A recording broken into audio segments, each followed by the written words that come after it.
Kim Tae stood at the tall window of his office on Station Prime, watching ships come and go like fireflies in the endless dark of space. 15 years had passed since humanity first shook hands with alien life, and in that time Earth had become a quiet but welcome member of the Galactic Union. The aliens liked humans. They found them warm, friendly, and completely harmless. Kim Tae smiled at the thought. It was the same gentle smile he wore in every meeting, every negotiation, every tense moment when species with claws and fangs threatened to tear each other apart. That smile had ended wars. It had built treaties, and not a single alien understood what it truly meant. Behind him, the door slid open.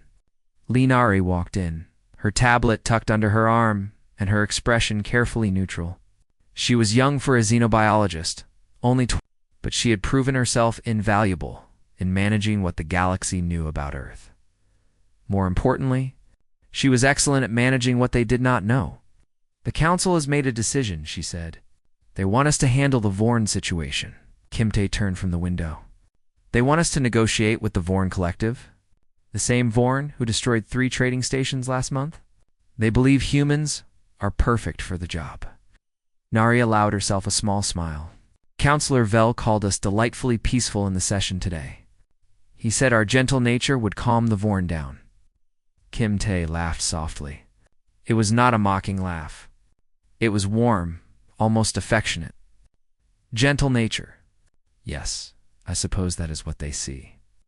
He walked to his desk and sat down. The Galactic Union was made up of hundreds of species, and nearly all of them had evolved from prey animals. They were herbivores, or at worst, omnivores who ate insects and small creatures. Their ancestors had survived by running, hiding, and forming herds for protection. They feared predators the way humans feared the dark, and they had no idea what humans were. Earth's file in the Union database was thin and carefully edited. It described a class for varied biosphere with diverse megafauna and a socially cooperative dominant species. Linari had written most of it herself. She had left out the wars, the hunting, the millions of years humans spent as persistent predators, chasing their prey across endless plains until the animals collapsed from exhaustion. She had left out the part where humans were the thing that other creatures feared in the dark. Who are they sending with us? Kim Tae asked. Captain Park Soo will command the Horizon. Han Yuna is coming as security advisor. Kim Tae nodded slowly. Park Soo was a good man, steady and calm under pressure. Han Yuna was something else entirely. She had spent 15 years in Earth's Special Forces before joining the Diplomatic Corps. She could kill a person in dozens of ways, and she did it all with the same patient smile that Kim Tae wore. The aliens would look at her and see a quiet, polite woman. They would never guess the truth. The Council's also sending an observer, Nari continued. A young scholar named Kira. She is Telvi. Ah, Kim Tae leaned back in his chair. The Telvi were small, nervous creatures with large eyes and twitching ears. They had evolved from something like a rabbit, always watching for danger, always ready to run. She will be watching us closely. She will. But she will not understand what she sees. No, Kim Tae agreed. They never do. 3 days later, the Horizon launched from Station Prime and set course for Vorn space. The ship was a human design, sleek and efficient, built for both speed and endurance. It could travel for months without stopping. The alien engineers who had examined it found this strange. Their ships needed frequent rest stops. Their bodies needed frequent rest stops. The idea of a species that could simply keep going was difficult for them to understand. Captain Park Soo stood on the bridge, hands clasped behind his back, watching the stars streak past. He was a tall man with a weathered face and calm eyes. He had commanded ships for 20 years, and he had seen things that would give most aliens nightmares. But he never spoke of them. None of the humans did. Behind him, Han Yuna reviewed security protocols on her tablet. She wore a simple uniform, her dark hair pulled back, her expression relaxed. She looked like a clerk or an administrator. She did not look like someone who had once survived alone in a frozen wilderness for 3 weeks with nothing but a knife. The door to the bridge opened, and Kira stepped inside. She was small, barely reaching Park Soo's chest, with soft gray fur and ears that swiveled constantly, catching every sound. Her large golden eyes moved around the room, taking in details. "Captain Park Soo," she said, her voice high and quick. "I am honored to observe your mission. The Council believes this will be an important moment for Union history." Park Soo turned and offered her a small bow. "We are honored to have you, Scholar Kira. Please make yourself comfortable. The journey to Vorn space will take several weeks." Kira's ears twitched. "Several weeks?" Without stopping. "Our ship is designed for long voyages. We will not need to stop." She stared at him for a moment, something flickering in her golden eyes. Confusion, perhaps, or the beginning of a question she did not yet know how to ask. "Your species is remarkable," she said finally. "So peaceful, yet so enduring." Park Soo smiled. It was a warm smile, a kind smile. "We have learned to endure many things." In her corner of the bridge, Han Yuna looked up from her tablet. Her eyes met Park Soo's for just a moment. Neither of them spoke, but they did not need to. They both knew what the other was thinking. The galaxy saw humans as gentle creatures, soft and harmless, perfect for smoothing over conflicts and building bridges between species. They saw the smiles, the patience, the endless willingness to help. They did not see what lay beneath. They did not see the predator watching from behind kind eyes. And for now, that was exactly how humanity wanted it. The truth would come out eventually. It always did. But until then, Kim Tae and his people would continue to smile, continue to help, continue to be everything the galaxy believed them to be. Because the most dangerous predator was not the one that roared and showed its teeth. It was the one that made you feel safe right until the moment it decided you were not. Humanity had decided, long ago, that the galaxy was worth protecting. And so they smiled, and they waited. And they kept their true nature hidden behind walls of kindness and patience. The aliens trusted them completely. They had no idea what that trust truly meant. Kira had been watching the humans for 12 days now, and something was wrong. She could not explain it. On the surface, everything seemed normal. The humans were polite and helpful. They smiled often. They spoke softly and moved without aggression. Captain Park Soo ran his ship with quiet efficiency, never raising his voice, never threatening anyone. Han Yuna spent most of her time reading or exercising in the ship's small gym. Linari worked on cultural reports and answered Kira's questions with endless patience. They were exactly what the Galactic Union believed them to be: gentle, peaceful, harmless. But Kira's instincts would not stop screaming. It started with the eyes. Human eyes faced forward, both of them pointing in the same direction. Kira had noticed this on the first day, but had not thought much of it. Many species had forward-facing eyes. It did not mean anything, except it did. In every species Kira knew, forward-facing eyes meant one thing: predator.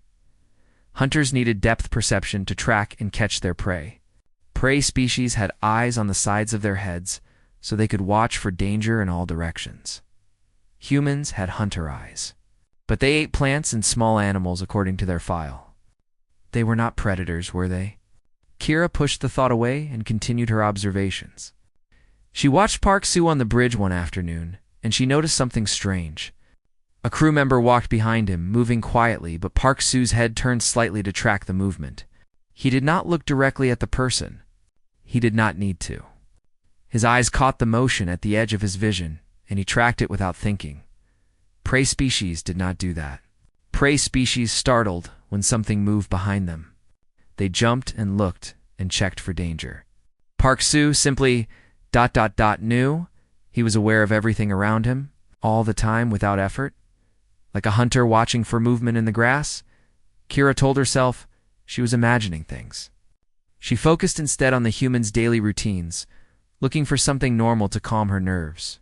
But even here, she found more questions. The humans exercised every day. This was not unusual. Many species exercise to stay healthy. But the humans exercised differently. They ran on machines for hours without stopping. They lifted heavy weights again and again until their muscles shook. They pushed themselves past the point where any sensible creature would stop. Kira watched. Han Yuna run on a machine one morning. The woman had been running for over 2 hours. Her clothes were soaked with sweat, and her breathing was heavy, but she did not stop. Her legs kept moving in the same steady rhythm, one foot after another, again and again and again. Kira's legs hurt just watching her. "How long can you run?" she asked when Han Yuna finally stopped. The woman wiped her face with a towel and smiled. "It depends. A few hours, usually. More if I need to. More. But why would anyone need to run for more than a few hours?" Han Yuna's smile stayed exactly the same. "You never know what might happen. It is better to be prepared." Kira did not know what to say to that.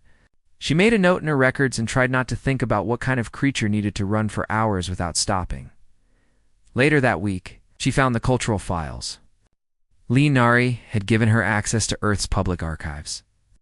And Kira spent hours reading through human stories and histories. Most of it was confusing. Humans had so many different cultures, so many different ways of living. But certain things appeared again and again. Wolves, lions, hunting, war. The stories were full of predators. Humans wrote about them constantly, sometimes with fear, sometimes with admiration. They told tales of brave hunters tracking dangerous beasts across mountains and deserts. They created entire sports around fighting and combat. They trained their children to compete, to win, to overcome.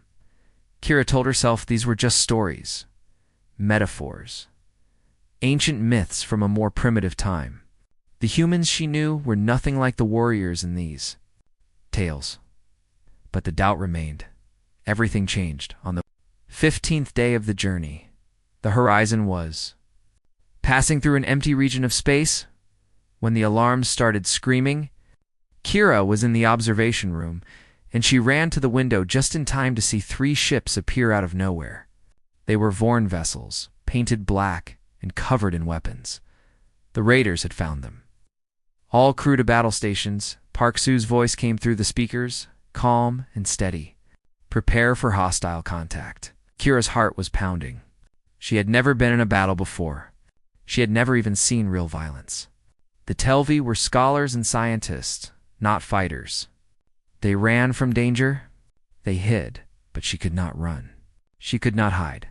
She was trapped on a human ship in the middle of hostile space. The door to the observation room slid open, and Han Yuna walked in. She was not running.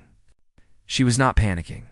She moved with the same calm grace she always had, her eyes scanning the room with quiet focus. "Scholar Kira," she said, "please stay behind me.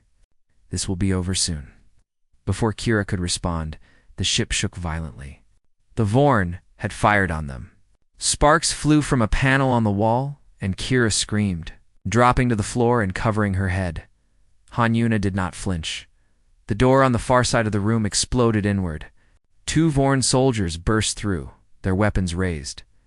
They were large creatures, nearly 7 feet tall, with thick scales and clawed hands. Their eyes were cold and hungry. Kira froze. Her body would not move. Every instinct told her to run. There was nowhere to go. Han Yuna stepped forward. She moved so fast that Kira almost missed it. One moment she was standing still. The next she was between the 2 Vorn soldiers. Her hands moved in short, sharp motions. There was a crack, then another crack. Both soldiers collapsed to the floor and did not get up. It had taken less than 3 seconds, Han. Yuna turned back to Kira. Her breathing was slightly faster, but her expression had not changed. She still wore that same calm, gentle smile. "Are you hurt?" she asked softly. Kira could not speak. She could only stare at the 2 massive soldiers lying motionless on the ground, then back at the small human woman who had destroyed them without effort. "What? ... Kira's voice came out as a whisper. "What are you?" Han Yuna's smile remained warm and kind. But her eyes, those forward-facing hunter's eyes, held something ancient and terrifying. "We are human," she said simply. "We are here to help." The battle ended quickly after that. The Horizon's weapons crippled 2 of the Vorn ships, and the third fled into empty space. Park Su's crew moved through the ship checking for damage and treating the wounded. They were calm, efficient, almost cheerful. They had just survived a deadly attack, and they acted like it was nothing. Kira stayed in her quarters for the rest of the day, her hands shaking too badly to write her notes. She kept seeing Han Yuna's face, that gentle smile that never changed even as she broke bones with her. Bare hands. Something was very wrong with humans, and Kira was going to find out what. Kira returned to Station Prime with a single goal. She needed to know the truth about humans. The diplomatic mission had ended in success. The Vorn Collective had agreed to preliminary peace talks, impressed by humanity's calm response to their attack. Captain Park Su had been praised by the Council. Han Yuna had received a medal for bravery. Everyone called the mission a triumph, but Kira could not stop thinking about what she had seen. She went to the archives on the third day after her return.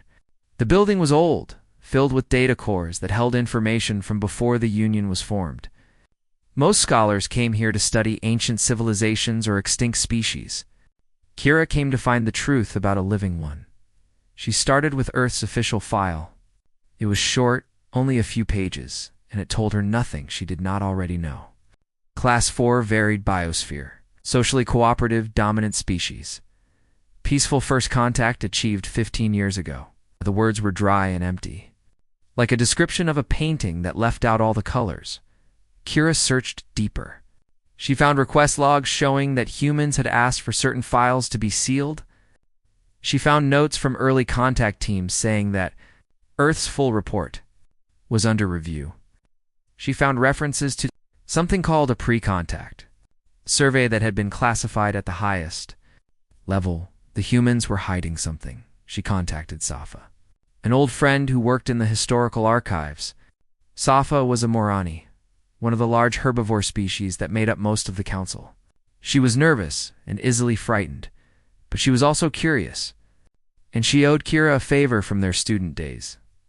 They met in a quiet corner of the archive, surrounded by data cores that hummed softly in the dim light. "You want to access sealed files?" Safa's ears laid flat against her head. "Kira, that is illegal." "I know, but I need to see what the humans are hiding." "Why?" "They are harmless."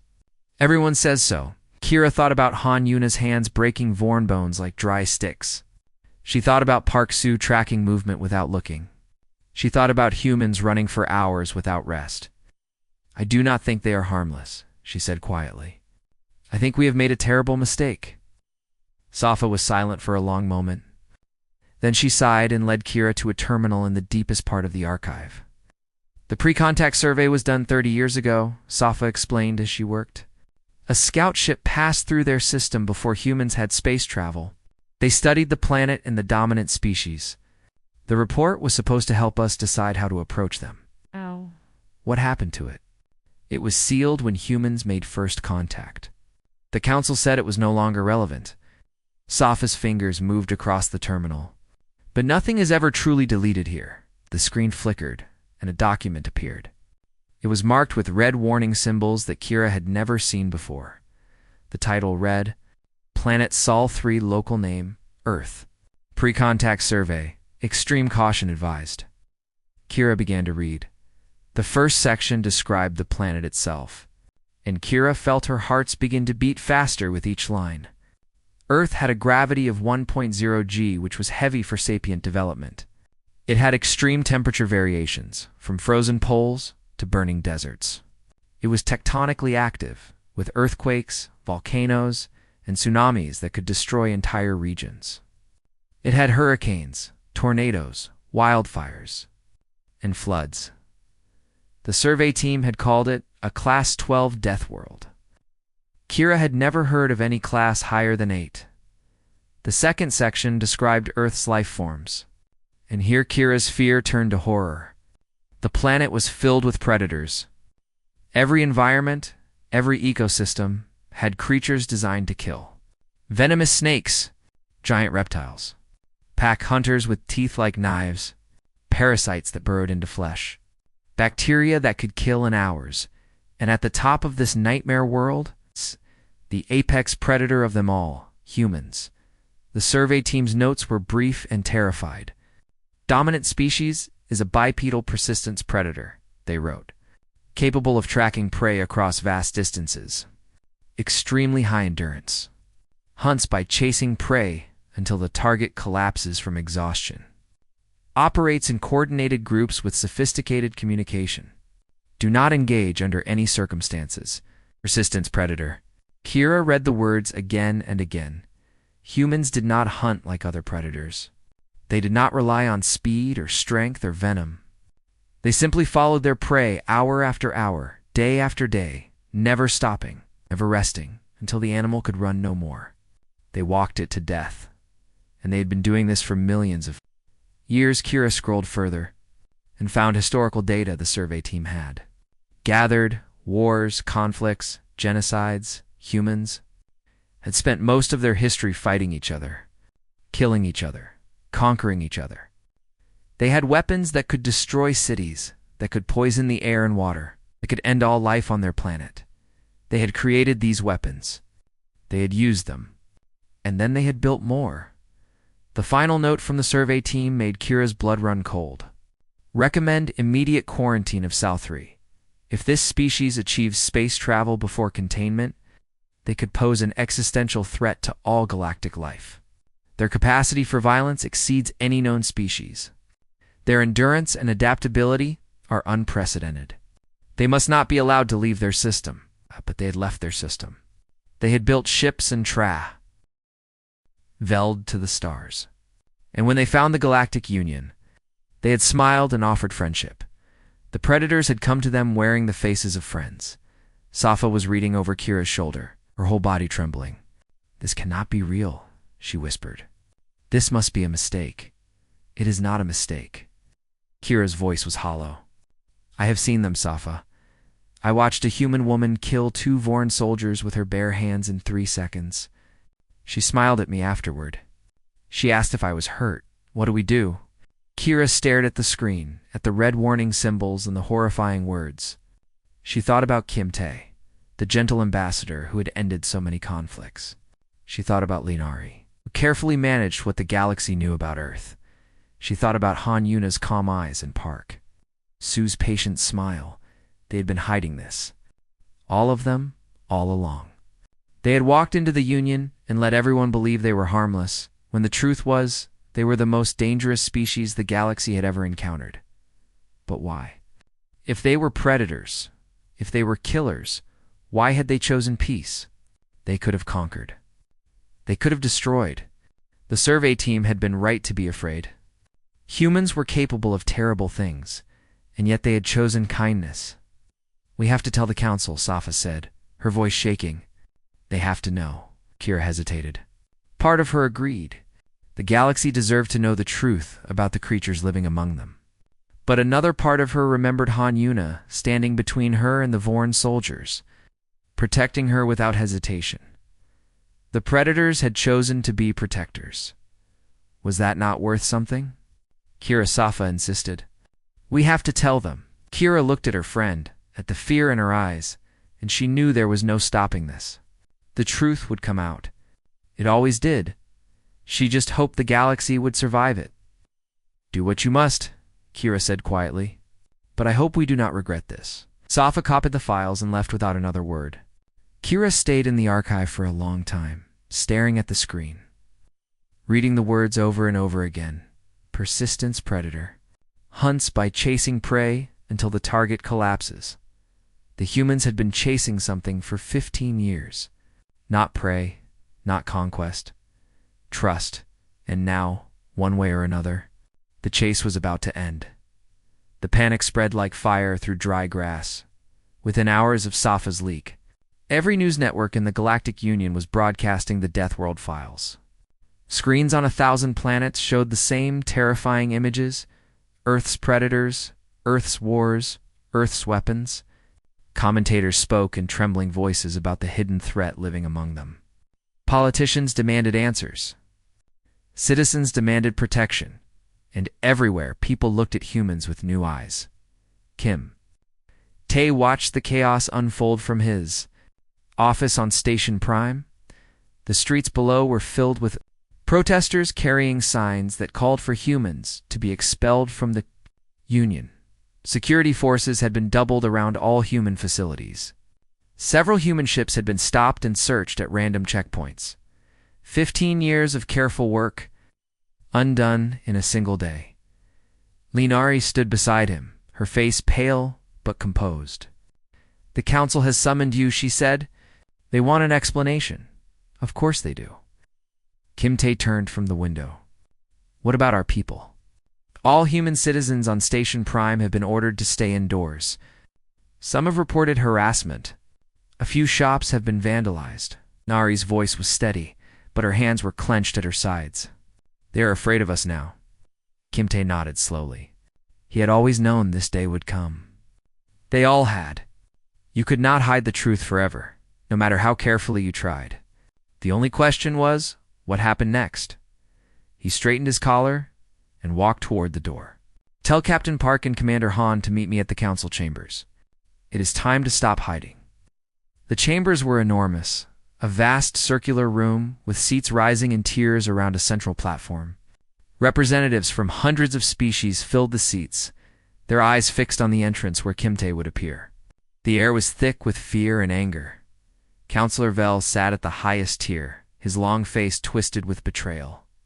He had championed humanity's admission to the Union. He had called them friends.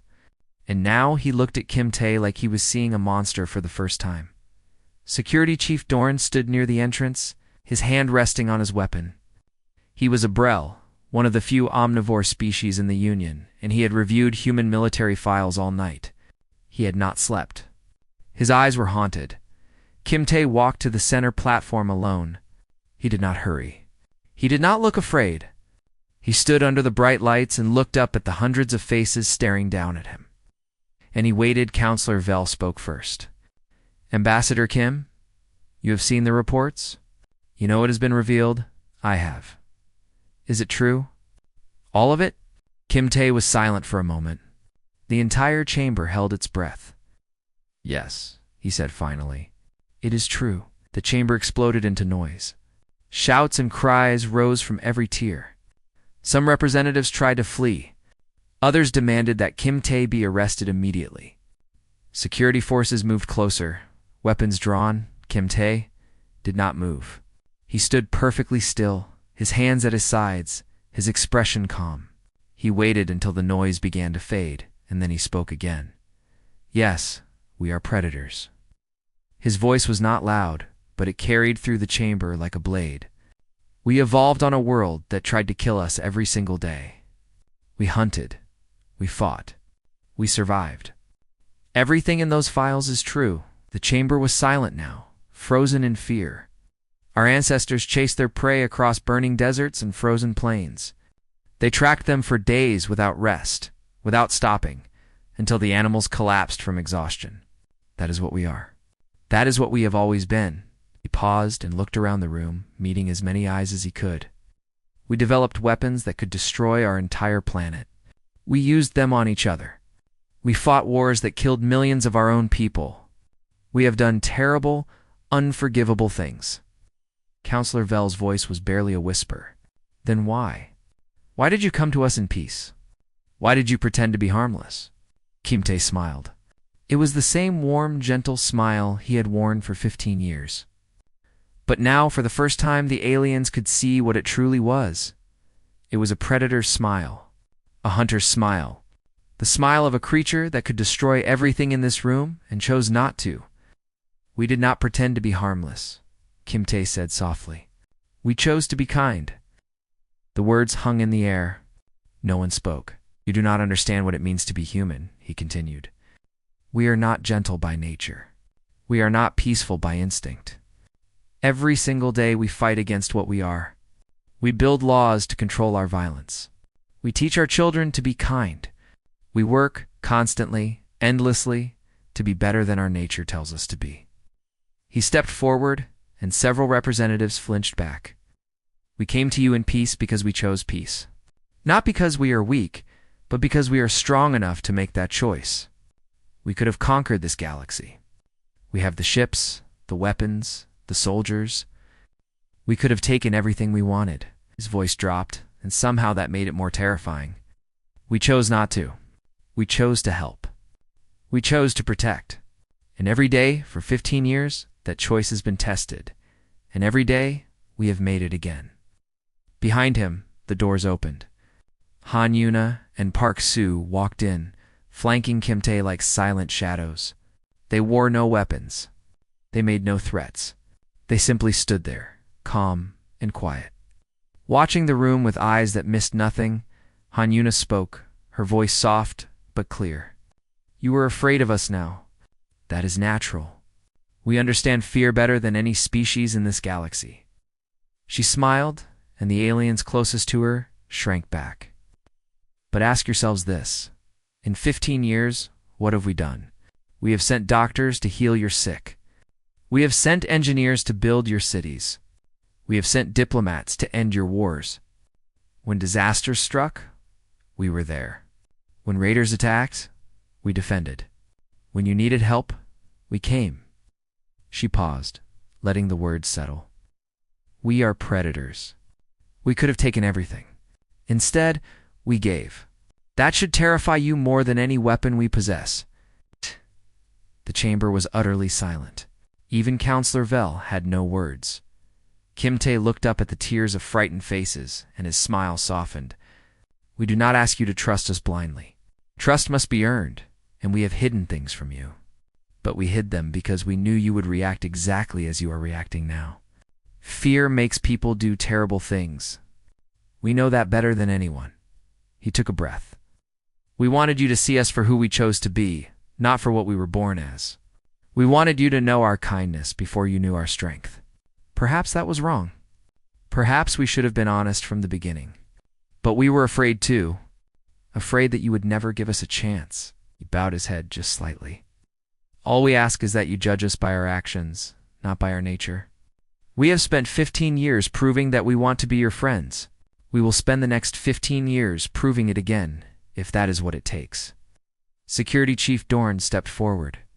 His hand had fallen away from his weapon. His eyes were still haunted, but something else was there now. Something that looked almost like respect. I have studied your military capabilities, he said slowly. I have seen what you are capable of. And I have watched what you have done with that capability. He looked at Kim Tae, then at Han Yuna, then at Park Soo. I have seen predator species before. They take, they destroy, they consume. Shook. His head, you are different. You give, and I do not understand it. You do not need to understand it, Kim Tae said. You only need to see it. Counselor Vel rose from his seat. His face was still pale, his hands still trembling. But when he spoke, his voice was steady. The council will take time to consider these revelations. There will be investigations. There will be debates. But I want to say something now, for the record. He looked down at Kim Tae. I called you friend for 15 years. I believed in you. And despite everything I have learned today, I find that I still want to believe. Kim Tae smiled, and for the first time, the alien saw both the predator and the friend in that smile. Then believe, he said simply, and watch what we do next. 6 months had passed since the galaxy learned the truth about humanity. Everything had changed. At first, there had been fear. Planets had closed their borders to human travelers. Trade agreements had been suspended. Protests had filled the streets of 100 worlds, demanding that the predators be sent back to their death world and never allowed to leave. But fear cannot last forever. Eventually, people start to watch. They start to notice. And what they noticed changed everything. On the plague world of Venophore, human doctors worked for 72 hours without rest, treating patients who were too sick to stand. When local medical staff collapsed from exhaustion after 8 hours, the humans just kept going. They smiled through their tiredness and refused to stop until every patient was stable. On the disaster moon of Kelax, human engineers rebuilt a collapsed housing complex in 3 weeks. Other species had estimated 6 months. The humans worked through toxic air and dangerous conditions, wearing protective suits that made every movement difficult. They laughed and sang while they worked, as if the hardship was nothing at all. On the border of Vorn's space, human diplomats sat calmly across from the same raiders who had attacked them months before. They did not threaten. They did not demand revenge. They simply talked, day after day, until the Vorn Collective agreed to permanent peace. The raids stopped. The trading routes reopened. The galaxy watched all of this and began to ask questions. If humans were predators, why did they heal instead of harm? If they were killers, why did they build instead of destroy? If they were monsters, why did they smile so gently while doing the hardest work in the galaxy? Security Chief Dorn was one of the first to find an answer. He had spent months studying humans, following their activities, watching their behavior. He had been afraid at first, convinced that the predators would eventually show their true nature. But the more he watched, the more confused he became. He met with Han Yuna on Station Prime one afternoon. In a small cafe overlooking the docking bays, she was drinking something called coffee, a bitter human drink that most aliens found disgusting. She offered him some. He declined. "I do not understand you," he said bluntly. "I have studied every predator species in the galaxy. They hunt, they take, they consume. That is what predators do." Han Yuna sipped her coffee and smiled. "That is what predators who cannot control themselves do. And humans can. We have to." She set down her cup and looked at him with those forward-facing eyes that still made him uneasy. "We evolved as the most dangerous creatures on our planet. We had no natural predators except each other. If we gave in to every violent instinct, we would have destroyed ourselves long ago." She gestured at the window, at the ships coming and going in the busy port. "We built all of this because we learned to control what we are. We made laws. We taught ourselves that cooperation was better than competition, that kindness was stronger than cruelty. It took us thousands of years, and we made terrible mistakes along the way. But we kept trying." Dorn was silent for a long moment. "The other predator species I have encountered could not do this. They were slaves to their nature. Perhaps they never had to try." Yuna's smile faded slightly. "Our planet was harsh enough that we needed to work together to survive. Even predators can learn cooperation when the alternative is death." She finished her coffee and stood. "We are what we are, Chief Dorn. We cannot change our nature, but we can choose what we do with it, and we chose to help." 2 months later, Kira published her research paper. She had spent half a year studying humans, interviewing them, observing their behavior. The paper was titled "The Gentle Predators: How Earth's Deadliest Species Chose Compassion," became the most widely read document in Union history. Linari agreed to be interviewed for the final chapter. They met in the same archive where Kira had first discovered the Death World files, surrounded by the quiet hum of data cores. "Why did you hide it?" Kira asked. "Why did you pretend for so long?"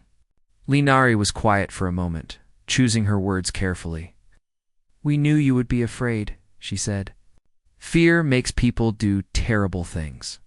We have seen it in our own history, over and over again. When people are afraid, they attack first and ask questions later." She looked at Kira with sad eyes. "We wanted you to see us for who we chose to be, not for what we were born as. We wanted you to know our kindness before you knew our capacity for violence. We thought if we could just show you, if we could prove ourselves through our actions, then maybe the truth would not hurt so much. And now you know everything. And now you can make your own choice about what to believe." Kira thought about the weeks she had spent on the horizon, watching humans who could have crushed her with their bare hands treat her with nothing but kindness. She thought about Han Yuna, stepping between her and the Vorn soldiers, protecting her without hesitation. She thought about Kim Tae's gentle smile and Park Su's patient eyes. "I believe you chose to be kind," she said finally. "And I believe that choice matters more than anything you were born with." Counselor Vel made his announcement on the anniversary of the Death World revelation. He stood before the council, before the cameras that would broadcast his words to every corner of the galaxy, and he spoke with a steady voice. "1 year ago, we learned a terrible truth about our human friends. We learned that they evolved on a death world, We learned that they were predators, capable of violence beyond anything we had imagined. And we were afraid. He paused, letting the words settle. But in the years since that revelation, we have watched them. We have seen them heal our sick and rebuild our cities. We have seen them make peace with their enemies and protect the innocent. We have seen them work without rest, give without asking, help without hesitation. His voice rose. They are not what we feared. They are not monsters. They are predators who chose to become protectors. They are killers who chose to become healers. They are the most dangerous species in the galaxy, and they have used that danger to keep us safe. He looked directly at the camera. I welcome humanity not as harmless herbivores, but as what they truly are, the guardians of this union. May we be worthy of their protection. Kim Tae watched the broadcast from his office, the same window behind him where he had watched the panic unfold a year before. Park Soo stood beside him, arms crossed, a rare smile on his weathered face. They accepted us, Park Soo said quietly. The real us? Yes. Kim Tae's voice was soft. It took 15 years, but yes. On the streets below, humans walked openly among aliens once again. There were still some who kept their distance, some who looked at them with wary eyes. But there were also those who waved, who smiled, who stopped to shake hands and exchange words. The fear was fading. Understanding was growing. Han Yuna walked in, her tablet in her hand. The Vorn Collective has signed the final peace agreement. Full trade access, mutual defense pact, the whole package. Sue laughed. The same Vorn who attacked us are now asking for protection. A strange galaxy. Not strange, Kim Tae said. Just learning the way we did long ago. He walked to the window and looked out at the station, at the thousands of beings living and working together in the void of space. Alien children played in the parks below, chasing each other and laughing. Among them, human children ran and played as well, their energy and endurance already drawing amazed looks from their friends. We spent millions of years becoming what we are, Kim Tae said quietly. Predators, hunters, killers, and then we spent thousands of years becoming something else. Something better. He turned to face his friends, and his smile was warm and genuine.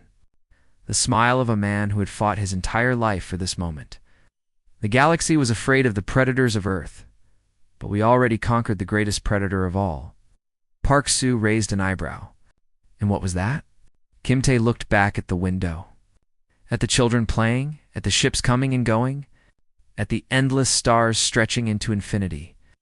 Ourselves, he said simply, and humanity smiled. Not the smile of predators hiding their nature. Not the smile of hunters waiting to strike, but the smile of a species that had looked into the darkness of its own soul, had faced every terrible thing it was capable of, and had chosen again and again to be kind. The galaxy had feared them. The galaxy had doubted them. But in the end, the galaxy had learned to trust them, and that trust, earned through years of patience and kindness and quiet strength, was worth more than all the conquests humanity could ever have achieved. The predators of Earth had become the protectors of the stars, and they would keep smiling, keep helping, keep choosing kindness, till the last star burned out and the universe fell silent, because that was what it meant to be human.